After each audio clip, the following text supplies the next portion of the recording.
ಚನ್ನರಾಯಪಟ್ಟಣದ ಸರ್ಕಾರಿ ಆಸ್ಪತ್ರೆಯಲ್ಲಿ Millat charitable trust ವತಿಯಿಂದ ರೋಗಿಗಳಿಗೆ ಹಣ್ಣು ವಿತರಣೆ ಮಾಡುವ ಮೂಲಕ ಈದ್ ಮಿಲಾದ್ ಆಚರಣೆ ಮಾಡಿದ್ದಾರೆ.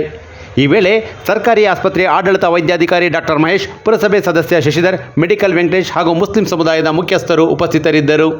ನಮ್ಮ ಪ್ರವಾದಿ ಮುಹಮ್ಮದ್ ಸಲ್ಲಲ್ಲಾಹು ಅಲೈಹಿ ವಸಲ್ಲಂ ರವರ ಜನ್ಮದಿನ.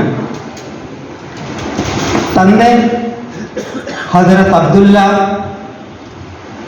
ಮತ್ತು ತಾಯಿ ಹಜರತ್ ಆಮಿನಾರವರ ಸುಪುತ್ರರಾಗಿ ಸೌದಿ ಅರೇಬಿಯಾದ ಮೆಕ್ಕಾ ಪಟ್ಟಣದಲ್ಲಿ ಕ್ರಿಸ್ತ ಶಕ 571ರಲ್ಲಿ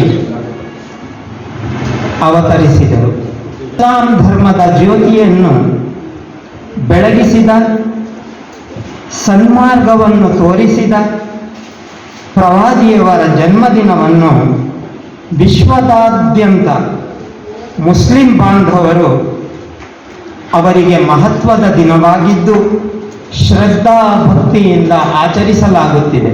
ಅವರು ಮಾತ್ರ ಕರೆದಿಲ್ಲ, ಎಲ್ಲ ಸರ್ವಧರ್ಮೀಯರ ಸಮ್ಮುಖದಲ್ಲಿ ಇವತ್ತು ನಾವು ಈ ಒಂದು ಹಬ್ಬನ ಆಚರಣೆ ಮಾಡ್ತಾ ಇದ್ದೀವಿ. ಆ ಹಬ್ಬನ ಅರ್ಥಪೂರ್ಣವಾಗಿ ಆಚರಣೆ ಮಾಡ್ತಾ ಇದ್ದೀವಿ. ಯಾಕಂದ್ರೆ ನಾವು ಮೊದಲನೇದಾಗಿ ಈ ಒಂದು ಚಾರಿಟಬಲ್ ಅನ್ನ ನೀಡೋದಿರ್ಬೋದು, ಯಾರೋ ನೊಂದವರಿಗೆ ಸಾಂತ್ವನ ಹೇಳೋಂಥದ್ದು ಇರ್ಬೋದು, ಆದರೆ ಸೇವೆ ಮಾಡಿದವರಿಗೆ ಆ ಸೇವೆಯನ್ನ ಗುರುತಿಸಿ ಸನ್ಮಾನ ಮಾಡೋದಿದೆಯಲ್ಲ, ಅದು ನಿಜವಾದ ಪೈಗಂಬರ ಕೊಟ್ಟ ಒಂದು ದಾರಿ ಅಂತ ಕೂಡ ನಾನು ಹೇಳಕ್ಕೆ ಬಯಸ್ತೀನಿ.